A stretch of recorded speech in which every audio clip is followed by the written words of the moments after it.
નમસ્કાર મિત્રો, આપ સૌનું સત્ય સંકેત ગુજરાતમાં ફરી એકવાર હાર્દિક સ્વાગત છે।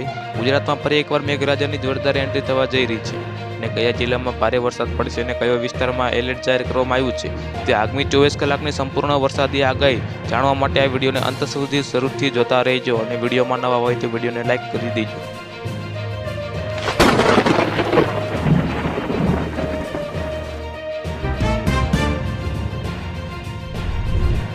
તો આવો દોસ્તો, સૌથી પહેલા સમાચાર વિશે વાત કરીએ તો ગુજરાતમાં મેઘરાજાની સવારી હવે ખૂબ જ નજીક પહોંચી ગઈ છે।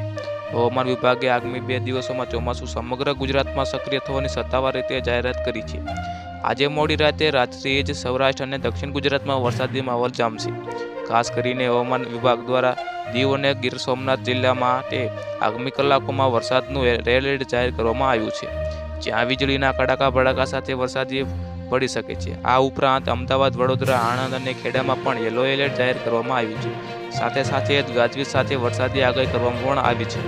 તો દોસ્તો, તમારા વિસ્તારમાં કેવો વરસાદ છે ત્યારે જરાક કોમેન્ટ બોક્સમાં જરૂરથી જણાવી દેજો।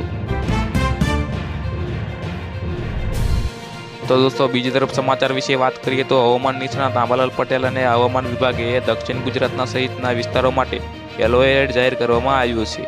આગામી દિવસોમાં વરસાદનું અને અમદાવાદ, વડોદરા, આણંદ અને ખેડામાં ગાજવીજ સાથે ભારે વરસાદ પડવાની સંભાવના છે, જ્યારે સૌરાષ્ટ્ર અને કચ્છમાં સામાન્ય વરસાદની આગાહી કરવામાં આવી છે। તો દોસ્તો, હાલમાં જેના સમાચાર આપણે સામે આવી રહ્યા છે કે હવામાન વિભાગ જણાવ્યા મુજબ સાયક્લોનિક સર્ક્યુલેશન અને ટ્રફ સક્રિય થતા આજે ગુજરાતમાં મેઘરાજે ધમાકેદાર બેટિંગ કરી છે। 26 જૂનને ગુજરાતમાં ચોમાસું વિવિધતા બેસી તેવી પૂરી શક્યતા છે। ખાસ કરીને દક્ષિણ ગુજરાતના સુરત, નવસારી, વલસાડ, ડાંગ અને સૌરાષ્ટ્રના અમરેલી તથા ભાવનગર ભારે વરસાદની સંભાવના છે અને યલો એલર્ટ જાહેર કરવામાં પણ આવ્યું છે, જ્યારે મધ્ય ગુજરાત અને મધ્ય પૂર્વ ગુજરાતમાં ગાજવીજ સાથે 40થી 50 કિમીની ઝડપે ફૂંકાતા તેજ પવન સાથે છૂટછવાયો વરસાદી પડી શકે છે। વરસાદ વચ્ચે તાપમાન 38થી 40 ડિગ્રી રહે છે। દરિયામાં કરંટ હોવાથી હવામાન વિભાગે માછીમારોને દરિયો ન ખેડવાની સાવચેતી કડક સૂચના આપી દીધી છે।